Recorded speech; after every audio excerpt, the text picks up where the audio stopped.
आज देश जिन परिस्थितियों से गुजर रहा है, उस परिस्थिति में भारत को अपने अतीत को देखने की बड़ी जरूरत है। अतीत को देखने की क्यों जरूरत है? महिमा मंडन करने के लिए नहीं, सीखने के लिए। अतीत की जो महिमा मंडन करते हैं, इसका मतलब उनका प्रेजेंट कमजोर है। मेरे बाबा गवर्नर थे, हम तो भैया रिक्शा चलाते हैं। अतीत का महिमा मंडन नहीं, अतीत से सीखना, यही इतिहास का महत्व भी है। और भारत भगवान का देश। बड़ा लोग परेशान होते हैं कि यार सारे भगवान भारत में ही क्यों पैदा होते हैं? भगवान पैदा कोई थोड़ी होता है, भगवान बनता है। ये फॉर्मूला भारत के पास है, द्विज का फॉर्मूला।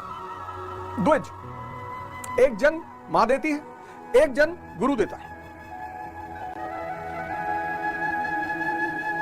जब जन मां देती है तो हर व्यक्ति शूद्र होता है, जो इंद्रियों पे जीवित है, और दूसरा जन गुरु देता है जब व्यक्ति इंद्रियों से ऊपर उठकर चैतन्य पर आ जाता है। एग्जाम्पल के तौर पर सिद्धार्थ बुद्ध बन गए, वर्धमान महावीर बन गए, नरेंद्र स्वामी विवेकानंद बन गए। ऐसे न जाने कितने नाम, ऐसे न जाने कितने नाम।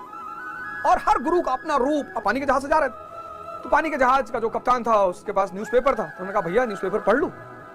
हाँ बोले पढ़ लो। तो पढ़ा उन्होंने, और पढ़ने के बाद डॉक पे रख दिया। डॉक पे रखा तो हवा चली तो न्यूज़पेपर उड़ के समंदर में चला गया। कप्तान तो बहुत गुस्सा हुआ कि यार तुमको न्यूज़पेपर पढ़ने के लिए दिए थे और फिर उड़ा दिए तुम। तो स्वामी जी ने कहा कि महाराज गलती, गुस्सा काहे हो रहे हैं? एक पेन और पेपर दे दीजिए, मैं पूरा न्यूज़पेपर हूबहू उतार दूंगा। बड़ा इंपैक्ट पड़ा इस कहानी का मेरे ऊपर कि ऐसा होता है। और कुछ व्यक्तित्व हैं जिनको देखकर आपको लगता है कि ना, ये गलत नहीं हो सकते। ऐसी बड़ी सारी घटनाएं, मैंने कहा मैं सबकी चर्चा तो नहीं कर सकता। उसके बाद एक घटना है जिसने मेरे जीवन को एक बहुत महत्वपूर्ण मोड़ दिया। मैं मुंबई गया, मेरे एक रिलेटिव है मुंबई में, उनके यहाँ गया कल्याण में। तो वो स्वामी अड़गड़ानंद जी के शिष्य थे, है भी।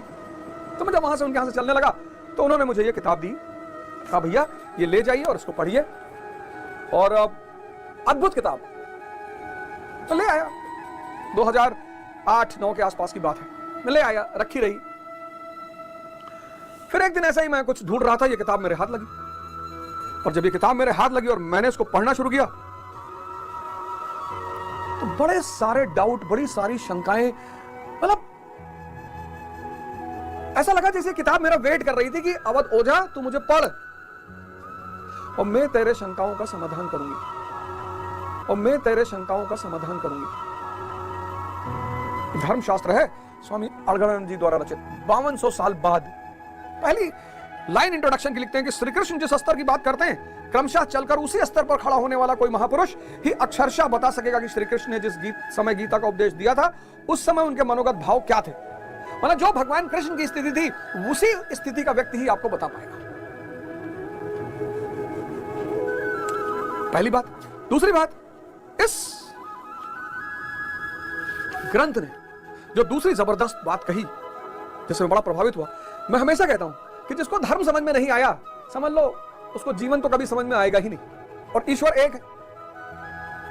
और पूरा एग्जाम्पल के साथ, पूरा एग्जाम्पल प्राचीन काल से लेकर अद्यतन मनीषियों द्वारा दिए गए तैथिक क्रमानुसार संदेश, सृष्टि का आदि शास्त्र, इमम विस्वते योगम। भगवान श्री कृष्ण ने कहा कि इस अविनाशी योग को मैंने आरंभ में सूर्य से कहा, सूर्य ने इसे स्वयंभू आदि मनु से कहा। अर्थात गीता ही आदि धर्म शास्त्र है, जिसके अनुसार एक परमात्मा ही सत्य है, परम तत्व है, वह कण कण में व्याप्त है।